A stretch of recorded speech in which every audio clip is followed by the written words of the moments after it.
দুটো চরিত্র বেশি শুনতেন, বিশেষ করে রায় রামানন্দের কাছে, স্বরূপ দামোদরের কাছে শুধু এই দুটি, প্রহ্লাদ চরিত্র আর ধ্রুব চরিত্র। এতই আনন্দ এবং এতই হৃদয় স্পর্শী, এটা শুনলেই বুঝতে পারে। তো আমি যে ঘটনাটা বলবো সেটা হচ্ছে, আপনারা জানেন যে বৈশাখ মাসের শুক্লপক্ষের এই চতুর্দশী তিথিতে তিনি ভগবান নরসিংহদেব এক অদ্ভুত রূপে তিনি আবির্ভূত হয়েছিলেন। কারণ এই অদ্ভুত এক অসুরকে বধ করার জন্য অদ্ভুত রূপে আবির্ভূত হয়েছিল। সেই অদ্ভুত অসুরের নামটা কি? হিরণ্যকশিপু। কেমন অদ্ভুত অসুর, যে ব্রহ্মার কাছে তপস্যা করে অমরত্ব বর চেয়েছিল। ব্রহ্মা বলছে, বাবা আমারও তো মৃত্যু আছে। ভগবান গীতায় বলছেন, ব্রহ্মা ভুবন লোকে পুনরাবর্তী অর্জুন, তুমি ব্রহ্মলোকে যাবে, সত্যলোকে যাবে, আবার তো তোমাকে কিনিপুঞ্জ মর্ত্যলোকে বিশান্তি, ব্রহ্মা ভুবন পুনরাবর্তী, আবার এখানে আসতে হবে তোমাকে, আবার এই জন্ম মৃত্যু জরাব্যাধি সংসার চক্রের মধ্যে আসতে হবে। যতক্ষণ না শরণ্য গত মুকুন্দ পরিতম, যতক্ষণ না মুকুন্দের মুক্তি দানকারী মুকুন্দের চরণে আমরা আত্মসমর্পণ করছি না, ততক্ষণ আমাদের এই জন্ম মৃত্যু জরাব্যাধির চক্র থেকে মুক্তি নেই। এবং এই জন্ম মৃত্যুর চক্রের মধ্যে আবার ত্রিতাপ ক্লেশ, আধ্যাত্মিক, আদি দৈবিক, আদি ভৌতিক, তার মধ্যে আবার ত্রিগুণের প্রভাব, সত্য রজতম। ব্রহ্মা বলছে, বাবা আমার কাছে তো সেটা নেই, আমারও তো মৃত্যু আছে, ব্রহ্মারও মৃত্যু আছে। বিষয়টা হচ্ছে, সবাই বল হরে কৃষ্ণ, হরে কৃষ্ণ। সবাই দিকে কানটা দিকে রাখতে হবে, নইলে লস হয়ে যাবে আপনাদের। সবাই, ব্রহ্মা বলছে, তুমি এই অসম্ভব বরটি আমার কাছে কেন চাইছো? কারণ ব্রহ্মার একদিন, মাত্র একদিন, আর আমাদের পৃথিবীর হিসাবে 864 কোটি বছর, অর্থাৎ 1000 চতুর্যুগ। হয়তো আয়ুষ্কাল হিসাবে হয়তো আমরা ভাবতে পারি এবং দীর্ঘায়ু, কিন্তু দীর্ঘ আয়ু হলো আবার এই জড় সংসারে আসতে হবে। এবং সেই সময় ব্রহ্মার যদি মৃত্যু হবে, যদি সেদিন আমরা ভগবত চিন্তায় থাকি, তাহলে ব্রহ্মার সাথে আমরা গোলকধাম বা চিন্ময় জগতে যেতে পারি, তা না হলে আবার এই জগতে আসতে। এই জন্য বলে ব্রহ্ম ভুবনা লোক পুনরাবর্তী অর্জুন। হে অর্জুন, এই লোক থেকে ব্রহ্মলোক পর্যন্ত পুনরাবর্তনশীল। ব্রহ্মা বলে, তুমি আমার কাছে এই বর কি জন্য চাইছো বাবা? তখন হিরণ্যকশিপু এক অদ্ভুত কৌশল কাটালেন। কি কৌশল? বলে, ঠিক আছে, আমাকে যেন কোনো দেবতা মারতে না পারে, এই বর দিন। তথাস্তু। তথাস্তু মানে ঠিক আছে।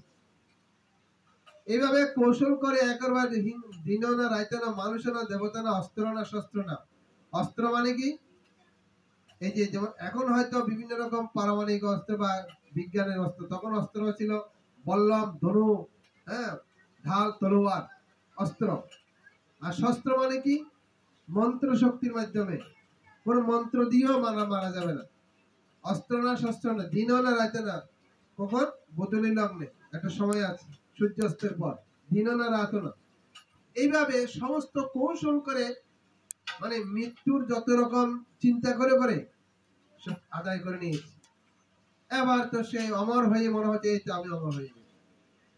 তাহলে আমাকে মানুষও মারতে পারো, অসুরও মারতে পারো, তাহলে কে মারতে পারবে? আকাশে না, মাটিতেও না, জলেও না, স্থলেও না, মন্ত্র না, শক্তিও না, তাহলে কি আমি তো অমর হয়ে গেলাম? চিন্তা কর।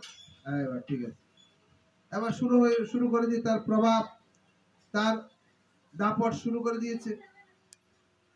নারদ মুনির মতো ব্যক্তি, যিনি সবসময় ওম নারায়ণ নারায়ণ নারায়ণ নারায়ণ নারায়ণ নারায়ণ, শুধু নারায়ণ নারায়ণ নাম করতেন, তিনি পর্যন্ত এই হিরণ্যকশিপু ভগবান নারায়ণ নাম বাদ দিয়ে কি বলছে? হিরণ্যকশিপু ভগবান নমঃ, হিরণ্যকশিপু ভগবান নমঃ। দেবতারা ছদ্মবেশ ধারণ করেছে, যেমন আমাকে ছদ্মবেশে আসতে হয়েছে। দেবতারা ছদ্মবেশ ধারণ করতে বাধ্য হয়েছে, অসুরের প্রভাব। তাহলে বুঝুন একই অদ্ভুত। আর সেই অদ্ভুত অসুরকে তাকে বধ করার যে ভগবান এক অদ্ভুত রূপ নিয়ে আসলেন। কি রূপ? জোরে বলুন। নরসিংহ ভগবান কি জয়। নরসিংহ মানে অর্ধেক মানুষ অর্ধেক সিংহ। দেবতারা পর্যন্ত আশ্চর্য, এটা আবার কি রূপ? বরাহ রূপ দেখেছে, মৎস্য রূপ দেখেছে, তারপর গর্দভ রূপ দেখেছে, হংস রূপ দেখেছে, এই আবার কি রূপ? মানুষও না, পশু না। একদম ব্রহ্মার সমস্ত বর রক্ষা করে, হ্যাঁ, কি করলেন? হিরণ্যকশিপুকে বধ করলেন। বধ করার পর নরসিংহদেব ভগবান এত রেগে গেলেন, তার ক্রোধ কোন রকমে প্রশমিত হচ্ছে, কোন রকমে প্রশমিত হচ্ছে না। পরে সমস্ত ব্রহ্মা, শিব, নারদ মুনি, ঋষিগণ, ব্রহ্মর্ষিগণ, ব্রাহ্মণগণ, হ্যাঁ, পুরুষোত্তম মন্ত্র পাঠ করছে, বেদের মন্ত্র পাঠ করছে, বিভিন্ন স্বস্তি বাসন করছে, মঙ্গল শান্তি, ওম ভগবান মঙ্গলম বিষ্ণু মঙ্গলম মঙ্গলায়তন হরে বিষ্ণু, এরকম বিভিন্ন রকম ঋগ্বেদ, সামবেদ, অথর্ববেদ থেকে ওম সাহানা ভবত সাহানা ভবক্ত, এরকম বিভিন্ন মৌলিক মন্ত্র উচ্চারণ করছে, কাজ হচ্ছে না। বিষ্ণুদেব কোন রকমের ক্রোধ উপশম হচ্ছে না। এখন এদিকে ভগবানের ক্রোধে এবার সৃষ্টি মানে সমস্ত জীবগুলো ত্রাহি ত্রাহি করছে, সমস্ত দেবতারা প্রার্থনা করছে, প্রভু আপনি প্রশমিত হন, আপনি একটু শান্ত হন। মানে লাস্টে কোনো প্রার্থনায় কাজ হচ্ছে না। লাস্টে কি করলেন? লক্ষ্মী দেবীর কাছে গেলেন, মাতা আপনি তো প্রভুর চরণ সেবায় থাকেন, আপনি গিয়ে একটু প্রভুকে একটু কৃপা করুন, প্রভুকে একটু গিয়ে আপনি শান্ত করুন। লক্ষ্মী দেবী শুনে উনি সর্বনাশ, আমাকে বলছেন, আমি তো চিন্তা করছি যে এরকম রূপ আমি তো জীবনে প্রভু কত রূপ দেখেছি, এই রূপটা আমি যেতে পারবো না, আমাকে ক্ষমা করুন, আমার দ্বারা সম্ভব। লক্ষ্মী দেবী ফেলে গেছে। পরে লাস্টে কি হলো? লাস্টে সবাই মিলে প্রহ্লাদ মহারাজকে বলছে, প্রহ্লাদ বাবা, প্রহ্লাদ তুমি তুমি যদি এই প্রভুর এই ক্রোধকে উপশম করতে পারো, তোমার জন্য প্রভু এই রূপ ধারণ করেছে, তোমার প্রার্থনা, তোমার দৃষ্টি ছাড়া কখনো সত্য, যাও তুমি যাও। তো প্রহ্লাদ সমস্ত দেবতাদের, হ্যাঁ, সমস্ত দেবতাদের অনুরোধে, হ্যাঁ, প্রহ্লাদ হাত জোর করে কাঁপা কাঁপা এইভাবে কাঁপতে কাঁপতে কাঁপতে কাঁপতে গিয়ে, হ্যাঁ, দেবতারা তো বেশে দাঁড়িয়ে আছে।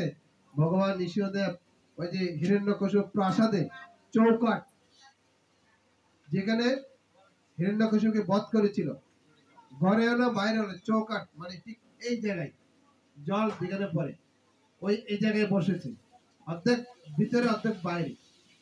ওইখানে নৃসিংহদেব তর্জন গর্জন তার হুঙ্কার করছে, হ্যাঁ। তো প্রহ্লাদ গুটি গুটি পাইয়ে একটু একটু এগিয়ে গিয়ে প্রহ্লাদ বলছেন, শ্রী প্রহ্লাদ উবাচ, প্রহ্লাদ মহারাজ বলছেন, মুনয়ত সিদ্ধা সত্যৈকতানগতয় বচংসা প্রবাহৈ নারাদিতম পুরু গুণৈ অধুনাপি পিপ্রো কিম তুষ্টুমর্হতি সমে হরির উগ্রজাতে। প্রহ্লাদ প্রার্থনা করেছিলেন, অসুর কুলোদ্ভূত আমার পক্ষে ভগবানের প্রসন্নতা বিধানের জন্য স্তব করা কি করে সম্ভব? হরে কৃষ্ণ। এটা ধ্যান সে শুনিয়ে বাবা, নাহলে রস পাবেন না, নাহলে বিরক্ত মনে হবে। হরি কথায় একেবারে মনোনিবিষ্ট হবে। যে প্রহ্লাদের কাছে প্রার্থনা করুন, প্রহ্লাদ যেভাবে ভগবানের কাছে প্রার্থনা করে নৃসিংহদেবকে শান্ত করেছিলেন, আমাদের ভিতরে সে কাম ক্রোধ লোভ মোহ মদ মাংস অসুর গুলো কিন্তু বসে আছে। আপনারা দেখতে পাচ্ছেন না, আমাদের ভিতরে বসে আছে, কুড়ি কুড়ে কাঁদছে। ক্যান্সার যখন হয় ভিতরে হয়, বোঝা যায় না। কখন বোঝা যায়? যখন একেবারে চূড়ান্ত পর্যায়ে গিয়ে তখন বোঝা যায়। কিছু খাওয়া যায় না, জ্বালা হয় ভিতরে, জলও খাওয়া যায় না। সেরকম এই যে কাম ক্রোধ লোভ, এই ষড়রিপু, এই যে আমরা বৈষ্ণব বন্দনায় গিয়েছি না, কি গিয়েছি? ছয় বেগ দমি ছয় দোষ সুদে ছয় গুণ দেহ দাসে। ছয়টা ব্যাগ কি? ছয়টা ব্যাগ কি? রূপসাইপাদ উপদেশামৃত গ্রন্থে বলছেন ছয় ব্যাগ: বাচ বেগম, মনস্য ক্রোধ বেগম, জিহ্বা বেগম, উদর উপস্থ বেগম, এতান বেগান যো বিষহেত ধীর সর্বাম অভিমান পৃথিবীম সর শিষ্যাত। যে ব্যক্তি বাক্যের বেগ, বাচ বেগ, ক্রোধের বেগ, মনের বেগ, বেগ মানে কি? গতি। বেগ মানে কি? গতি। মন দৌড়াচ্ছে, হ্যাঁ, জিহ্বা দৌড়াচ্ছে, হ্যাঁ, ক্রোধ দৌড়াচ্ছে। বাক্যের বেগ, উদর বেগ, এই যে উদরের, পেটের উপস্থ লিঙ্গ, হ্যাঁ, বাচ বেগ, মানুষ ক্রোধ বেগ, জিহ্বা বেগ, উদর উপস্থ, জিহ্বা বেগ। এই ছয়টা বেগকে যে সংযম করতে পেরেছে সে সারা পৃথিবী শাসন করতে পারে। ছিল রূপ গোস্বাইপাদ উপদেশামৃত গ্রন্থে বলছে ছয় বেগ দমি। এই বৈষ্ণবের কাছে প্রার্থনা করছি, হে বৈষ্ণব ঠাকুর, আপনি কৃপা করুন আমি যাতে ছয়টা বেগকে দমন করতে পারি। ছয় বেগে দমি। ছয়টা দোষ আছে আমাদের, ছয় দোষ। ছয়টা দোষ কি?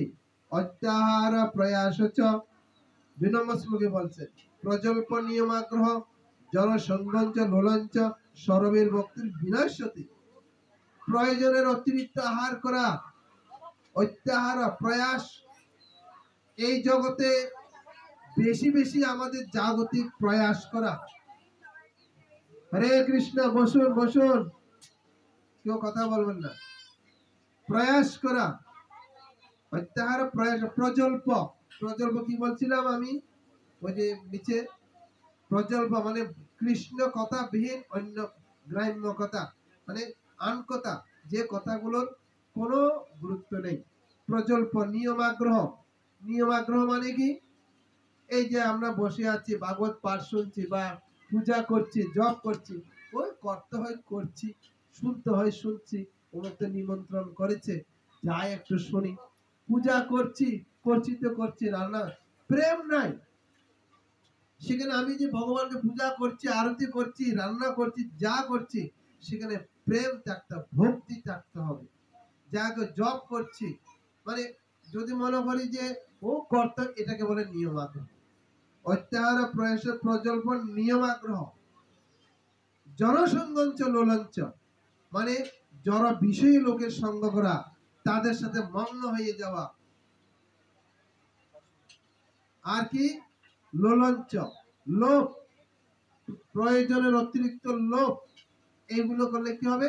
সর্বের ভক্তি বিনাশ। ছয় বেগ দমি, ছয় দোষ, ছয় গুণ দেহতে আসে। ছয়টা গুণ আমাদের অর্জন করতে হবে। কি কি? দদাতে প্রতি ঘৃণাতি, গুহ্য বাক্যাতে পৃচ্ছতি, ভুঙ্ক্তে ভুজয়েতে চৈব, সর্ববিদ প্রীতি লক্ষণম। ছয়টা গুণ আমাদের অর্জন। কি কি?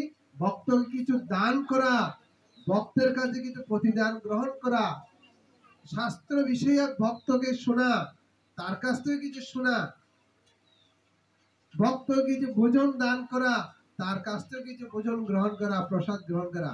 এই ছয়টা যদি আমরা করি, সরবিদ্যর প্রীতি লক্ষণ, ভক্তি বর্ধিত হবে। আর ছয়টা সঙ্গ, ছয়টা সঙ্গ কি? 4 নম্বর শ্লোকে বলছে ছয়টা সঙ্গ। যে মনে পড়ছে প্রহ্লাদের কিবা কখন পাবো? যখন এই যে প্রহ্লাদ মহারাজ ভগবানের কাছে যে প্রার্থনা গুলো করেছে, এগুলো যদি আমরা অনুভব করি। প্রহ্লাদ বলছেন যে, প্রথমেই বলছেন যে আমি তো অসুর কুলে জন্মগ্রহণ করেছি, আমার পক্ষে আমি কি করে ভগবানের প্রসন্নতা বিধান করতে পারবো? এই সমস্ত সত্য গুণে গুণান্বিত অত্যন্ত যোগ্য ব্রাহ্মণরা, ব্রহ্মা আদি, শিব, মহাদেব, ইন্দ্র এত সুন্দর সুন্দর বাক্য স্তুতি করেছে, তারা ভগবানের প্রসন্নতা বিধান করতে সক্ষম হয়নি। আর আমার পক্ষে কি করে সম্ভব? আপনারা যে আমাকে বলছেন প্রভুকে শান্ত করতে, আমি তো অসুর কুলে জন্ম, আমার তো কোনো যোগ্যতাই নেই। হ্যাঁ, এখানে বলছি যে কিম তুম তষ্টুমর হতি সমে হরি উগ্রজাত। আমার তো কোনো যোগ্যতাই নেই, আমি তো অসুর কুল উগ্রজাত। আমি অসুর কুলে জন্মগ্রহণ করেছি। হ্যাঁ, তাই এখানে প্রভুপাদ বলছেন ভগবানের সেবা করতে সম্পূর্ণ যোগ্য বৈষ্ণব ভগবানের প্রার্থনা করার সময় নিজেকে নিতান্ত অযোগ্য বলে মনে করে। প্রহ্লাদ মহারাজ হচ্ছেন দ্বাদশ মহাজনের একজন। তিনি বলছেন যে আমার কোনো যোগ্যতাই নেই। আর আমাদের কি যোগ্যতা আছে বলুন তো? এই যে আমাকে আপনারা এই যে বলেন প্রভু আজকে রূপসনাতন ধাম থেকে আসবে, হ্যাঁ প্রভু আলোচনা, আমার কি যোগ্যতা আছে? আমি প্রায় গেলে জায়গায় গেলে এটা এই শ্লোকটা এই প্রসঙ্গটা একটু বেশি আলোচনা করি। কেননা আমরা নিজেকে কখনো ধন্যভাব আনতে পারি না, নিজের ভিতরে কখনো নিজেকে কখনো বিনয় করতে চাই না। এই কথাগুলো যখন শ্রবণ করবেন অটোমেটিক বিনয় ভাব আসবে, অটোমেটিক। কারণ মহাপ্রভু তার শিক্ষাশ্রমে 3 নম্বর শ্লোকে 4 নম্বর শ্লোকে বলছে না, ত্রিনাদ বিশুনিচন তরুরিব সহিষ্ণুরা অমানি রমানদেন কীর্তনীয় সদা হরি। এখানে প্রভাত বলছেন যে ভগবানের কাছে ভগবানের যারা সেবক তারা নিজেকে সবসময় অযোগ্য মনে করে। চৈতন্য চরিতামৃতে তাই কৃষ্ণদাস কবিরাজ গোস্বামী আপনারা সকলের নাম শুনেছেন, যিনি চৈতন্য মহাপ্রভু জীবনী লিখেছেন। তিনি বলছেন জগাই মাদায় হইতে মুই যে পাপিষ্ট, পুরুষের কীট হইতে মুই সে লবিষ্ট। প্রত্যেকটা চৈতন্য চরিতামৃতে যিনি মহাপ্রভু জীবনী লিখেছেন তিনি বলছেন যে আমি তো জগামাদের চেয়ে অদম, আমি পুরুষের কীট পতঙ্গ তার চেয়ে অদম, লবিষ্ট, নিচু। এই বৈষ্ণবরা আদেশ করেছে, আমি শুধু স্মরণ করেছি। এভাবে তিনি জগাই মাদে থেকে তিনি কৃষ্ণদাস কবিরাজ গোস্বামী বলছেন। আমরা দেখতে পাই আমাদের ইসকন প্রতিষ্ঠাতা আচার্য ছিল প্রভুপাদ। প্রভুপাদকে বিভিন্ন জায়গায় বিভিন্ন ভাবে প্রশ্ন করে সাংবাদিকরা যে আপনার এই সফলতা কিভাবে হলো? আপনি এই 70 বছর বৃদ্ধ বয়সে সারা বিশ্বে এভাবে ভগবানের কিভাবে হলেন? আপনি কি ভগবান নাকি? আপনি কি ভগবানের অবতার? বলছেন নো, আমি ভগবান নই, আমি ভগবানের রাজ্যের একজন ভগবানের ক্ষুদ্র দাস। আর আমার যে সফলতা দেখতে পাচ্ছেন এ হচ্ছে আমার একমাত্র গুরুর আশীর্বাদ। আমার গুরুদেব আমাকে বলেছেন পাশ্চাত্য দেশে যাও, তুমি ভগবানের প্রাণী করছো। প্রভুপাদ কেমন গুরু উপলব্ধি করলেন? পাশ্চাত্য দেশে যাওয়ার আগে প্রভুপাদ 40 বছর ভারতবর্ষ প্রচার করেছেন। 1965 সালে উনি আমেরিকা গেলেন। এই 40 বছর উনি চেষ্টা করেছেন, একজনকে মাত্র শিষ্য করছিলেন। কিন্তু যে পাশ্চাত্য দেশে গিয়ে যে গুরুর আদেশ, 11 বছরের ভিতরে 2 বছর ভিতরে ইসকন প্রতিষ্ঠা করেছে। আর 11 বছরের ভিতরে 108টা মন্দির, হাজার হাজার শিষ্য, কারণ গুরুর আশীর্বাদ। তো এইখানে এই যে প্রহ্লাদ মহারাজ কিভাবে করলেন? নারদ মুনির আশীর্বাদ। নারদ মুনি স্বয়ং এই প্রহ্লাদের চরিত্র কথা যুধিষ্ঠির মহারাজকে শোনাচ্ছে, দেখো আমার ভক্ত এরকম। এখানে বলছেন যে শুদ্ধ বৈষ্ণব প্রকৃতপক্ষে ভাবে নিজেকে মনে করে না, তেমনি প্রহ্লাদ মহারাজ যদিও তিনি ছিলেন উচ্চ স্তরের শুদ্ধ বৈষ্ণব, তবু তিনি ভগবানের কাছে প্রার্থনা করার সময় নিজেকে সবচেয়ে অযোগ্য বলে মনে করেছেন। মহাজন জন জ্ঞাতস্য পন্থা। প্রতিটি শুদ্ধ বৈষ্ণবের এভাবে নিজেকে মনে করা উচিত, নিজের বৈষ্ণবোচিত গুণাবলীর গর্বে কখনো গর্বিত হওয়া উচিত নয়। এবং তাই চৈতন্য মহাপ্রভু এই উপদেশ দিয়েছেন। কি উপদেশ? ত্রিনাদ বিশ্বনিচ্ছন তরুণ। এরপরে দেখুন প্রহ্লাদ মহারাজ আরো বলছেন, 3টে প্রার্থনা আপনাদের শোনাবো। মন্যে ধনাবি জনরূপা তপশ্রুতজ তেজ প্রবাল বল পৌরুষ বুদ্ধি যোগ নারধনায় হি ভবন্তে পরস্য পুংসে পুংস ভক্তা মুত্তুতোষ ভগবান গজায়ত পায়। প্রহ্লাদ বল আমি মনে করি এই ধন সম্পদ, সম্ভ্রান্ত পরিবারের জন্ম, তপস্যা, পাণ্ডিত্য, ইন্দ্রিয় নৈপুণ্য, তেজ, প্রতাপ, শারীরিক বল, পৌরষ, বুদ্ধি, যোগ শক্তি, এই সমস্ত গুণের দ্বারাও ভগবানের প্রসন্নতা বিধান করা সম্ভব হয় না। ভগবান কেবল ভক্তির দ্বারাই প্রসন্ন হন। তাই এই সমস্ত গুণে গুণান্বিত না হওয়া সত্ত্বেও গজেন্দ্র কেবল তার ভক্তি দ্বারাই ভগবানের প্রসন্নতা করেছিল। এই যে চতুর্থ স্কন্ধে আছে, আপনারা দেখেন ভাগবতে শুনবেন, গজেন্দ্র মানে হাতিদের রাজা। হাতি গজেন্দ্র তিনি তার পরিবার নিয়ে একটা সরোবরে নেমেছিলেন জল পান করার জন্য। সেখানে কুমিরে তাকে আক্রমণ করেছে। 1000 বছর কুমিরের সাথে যুদ্ধ হয়েছে। কেন আপনারা জানেন যে কুমিরের শক্তি জলের ভিতরে, হাতি শক্তিশালী হলেও জলে তার ক্ষমতা নেই। অবশেষে এই গজেন্দ্র, যদি সে পূর্ব জন্মে রাজা ছিলেন, কিন্তু এক মুনির ঋষির চরণে, শবরী ঋষির চরণে অভিশাপের কারণে তার হাতি দেহ লাভ করেছিলেন। তো তার পূর্ব জন্মের কথা মনে পড়েছে। মনে পড়ার সাথে সাথে সেখান থেকে একটা পদ্মফুল তুলে, এই যে পদ্মফুল আসি গেছে, এসব পুষ্পাঞ্জলি ওম নমঃ ভগবতে বাসুদেবায়।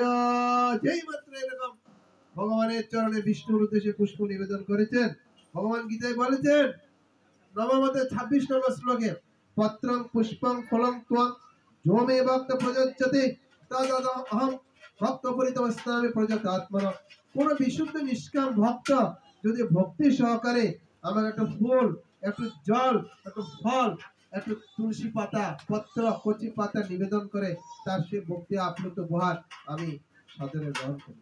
তাই এখানে প্রহ্লাদ মহারাজ বলছেন যে গজেন্দ্র সেটা পশু শরীর, কিন্তু তার পূর্ব জন্মতে মনে পড়েছে একটা পুষ্প, ওই সরোবর থেকে পদ্ম তুলে, আর সাথে সাথে ভগবান বিষ্ণু এসে তার গরুর পা বাহনে চড়ে এসে ওই গজেন্দ্রকে উদ্ধার করেছে। নিতাই গৌর প্রেমানন্দে।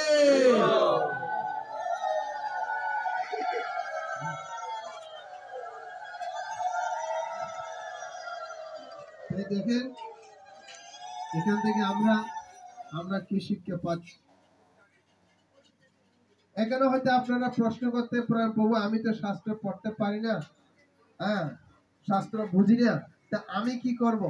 আপনি শুনবেন, এখানে যারা এই যে অনেক নামঠ ভক্তবৃন্দ আছেন, শুধু এই প্রপাতের ব্যাখ্যাগুলি পড়ে শোনাবেন বাস। কারণ ভগবান গীতায় বলছেন,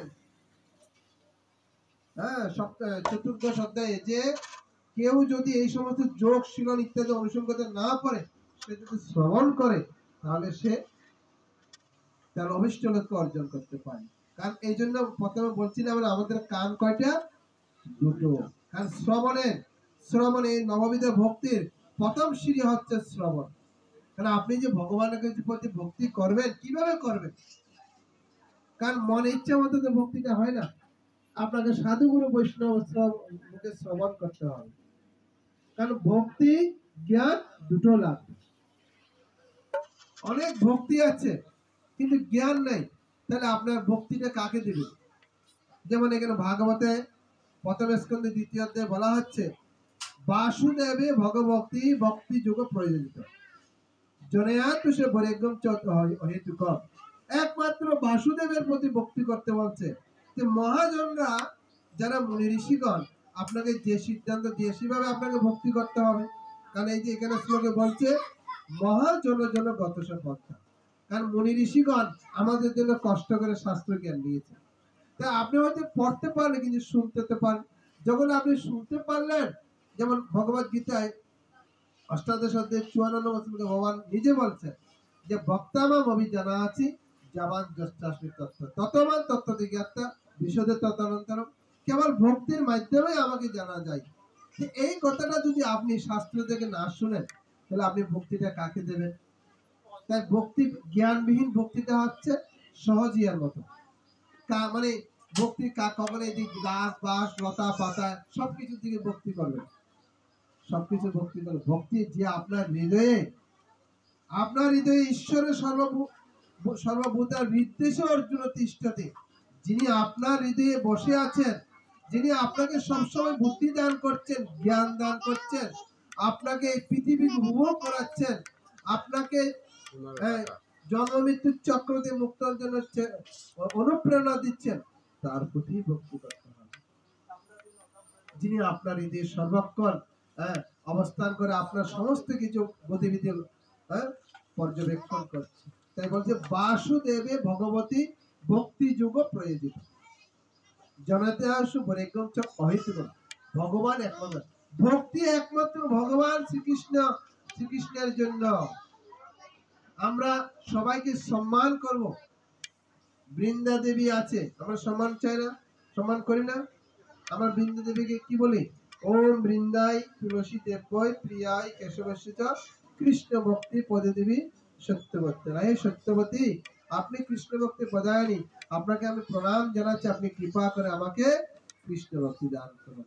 সেরকম সমস্ত দেব দেবতাদের কাছে আমরা তাদের কাছে শ্রদ্ধা করব, সম্মান করব, কিন্তু ভক্তি উপাসনা আরাধনা একমাত্র জিনিস। তাই এখানে প্রহ্লাদ মহারাজ বলছেন যে আমি আমি আমার তো কোনো যোগ্যতা নাই, আমি কি করে, কারণ এত বড় বড় মুনি ঋষিগণ ব্রাহ্মণ পণ্ডিত এত বড় দেবরা ইন্দ্র সহ এত তারা এত সূর্য শক্তি বল তারা পারেনি, আমি কি? তাই এই কথাগুলো বিশ্বদেবকে শোনাচ্ছে আর কি, যে বলছে হ্যাঁ যে ভগবান কেবল ভক্তির দ্বারা প্রসন্ন হন। এই সমস্ত গুণে গুণান্বিত না হলেও গজেন্দ্র ভক্তি সহকারে একটা ফুল দিয়েছিল, ভগবান তাকে মুক্তি দান করেছে। তাই লাস্টে আরো বলছেন যে 12টি ব্রাহ্মণ অচিত গুণে ভূষিত অথচ ভগবানের শ্রী পাদ পদ্ম বিমুখ অভক্ত ব্রাহ্মণ অপেক্ষা যার মন বাক্য কর্ম ধন প্রাণ ভগবানে অর্পিত, সে চন্ডাল থেকেও শ্রেষ্ঠ। হয়তো তার ব্রাহ্মণের গুণ নাই, হ্যাঁ তার শাস্ত্র জ্ঞান নাই, বা তার সেরকম বলার মতো হলো ইয়ে নাই, কিন্তু যদি সে হ্যাঁ ভগবানের প্রতি তার ভক্তি থাকে, চন্ডাল, তাই বলা হচ্ছে চন্ডাল অপি মুনি শ্রেষ্ঠ বিষ্ণু ভক্তি পরায়ণ, যে চন্ডালের চেয়েও শ্রেষ্ঠ, চন্ডাল হলেও শ্রেষ্ঠ যদি সে বিষ্ণু ভক্তি পরায়ণ হয়। তাই এখানে বলছে এরকম ভক্ত ব্রাহ্মণ অপেক্ষা শ্রেষ্ঠ, কারণ ভক্ত তার কুল পবিত্র করতে পারে, কিন্তু সেই অতি গর্বান্বিত ব্রাহ্মণ নিজেকে পবিত্র করতে পারে না। প্রহ্লাদ মহারাজ যখন ভগবানকে সন্তুষ্ট করে, আমরা সামনে পাবো যে তুমি কি বর চাও, বলছে প্রভু আমার কোনো বর নেই, আর যদি আপনি বর দিতেই চান তাহলে আমাকে এই বর দিন যাতে আমার ভিতর যাতে কোনো জড় বাসনা জন্ম না হয়। বুঝতে পারছেন? যে আমার ভিতরকে যেন কোনো জড় বাসনা না, এটাই আমাকে বর দিবেন। কিন্তু আমার শুধু একটা প্রার্থনা করবো আপনার কাছে, যে আমার পিতাজি আপনার সাথে বিদ্রোহ করে আপনার সাথে আপনার চলে কত না অপরাধ করেছি প্রভু, তা আমি তার তো অরুষজাত সন্তান, হরে কৃষ্ণ, আমি তার অরুষজাত সন্তান, তা আমার পুত্র হিসাবে আপনি যেহেতু আমার প্রতি প্রসন্ন হয়েছেন, আপনার কাছে আমি এটা প্রার্থনা করছি প্রভু, আমার পিতাকে আপনি একটু ক্ষমা করে দেবেন। কারণ সে আপনার সাথে যুদ্ধ করে আপনাকে আপনার ক্ষমতা আপনার স্থিতি বুঝতে না পারে আপনার সবসময় বিদ্রোহ করেছে, সে কি জানে কত না অপরাধ করেছে। তখন ভগবান নিঃসন্দেহ প্রসন্ন হয়ে বলছে, আরে প্রহ্লাদ, এটা তুমি বর চাইলে আমার কাছে, আমি যে তোমার 21 কোলে এমনি উদ্ধার করে দিয়েছি। 21 করতে এখানে প্রহ্লাদ বলছেন যে এই প্রকার ভক্ত এরকম ব্রাহ্মণ অপেক্ষা শ্রেষ্ঠ, কারণ ভক্ত তার কুলকে পবিত্র করতে পারে, এবং সেই অতি গর্বান্বিত ব্রাহ্মণ নিজেকে পবিত্র করতে পারে।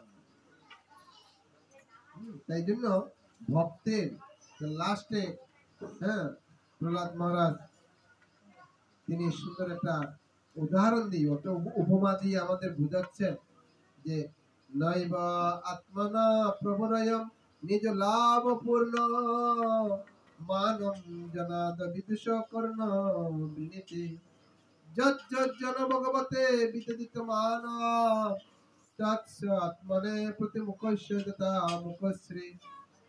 শুনুন, মনোযোগ দিয়ে কথাটা শুনবেন, একদম গুরুত্বপূর্ণ কথা। প্রহ্লাদ বলছেন ভগবান সর্বদাই আত্মতৃপ্ত, মানে তিনি নিজে নিজে তৃপ্ত। তাই কেউ যখন তাকে কিছু নিবেদন করেন, প্রার্থনা করেন, সেই ভক্তের মঙ্গলের জন্য ভগবান কৃপাপূর্বক সেটা গ্রহণ করেন এবং শুনেন। ভগবানের কারো সেবার প্রয়োজন নেই। উদাহরণস্বরূপ বলা যায়, নিজের মুখের সৌন্দর্যের দর্পণে প্রতিবিম্বিত হয়, অর্থাৎ ভগবানের আরাধনার ফলে নিজেরই মঙ্গল হয়। কি সুন্দর প্রার্থনা না? যে ভগবান তিনি হচ্ছেন আত্মতৃপ্ত, তিনি কারোতে আমাকে খাবার দিচ্ছে না, ভোগ দিচ্ছে না, ভগবান উপোস থাকবে, আমাকে সেবা দিচ্ছে না, আমি ঘুমিয়ে আছি, আমাকে বসে আছি। তিনি আত্মকাম, তিনি আত্মতৃপ্ত, তিনি আত্মারাম। হ্যাঁ, ভগবান বসে থাকেন কাদের জন্য? সেই রকম শুদ্ধ ভক্তের জন্য। আমরা কি সেরকম শুদ্ধ ভক্ত হতে পেরেছি? এরকম জগন্নাথের অনেক লীলা আছে, মহাপ্রভুর অনেক লীলা আছে, কৃষ্ণের অনেক লীলা আছে। ভক্ত সেবার জন্য তিনি লালায়িত থাকেন, কিন্তু আমরা তো বদ্ধ জীব। আমরা এখানে প্রহ্লাদ মহারাজ কথা বলার উদ্দেশ্য হচ্ছে যে ভক্ত যখন ভক্ত সহকারে কিছু তাকে নিবেদন করেন, সেই ভক্তের মঙ্গলের জন্য তিনি সেটা কৃপা করে গ্রহণ করেন।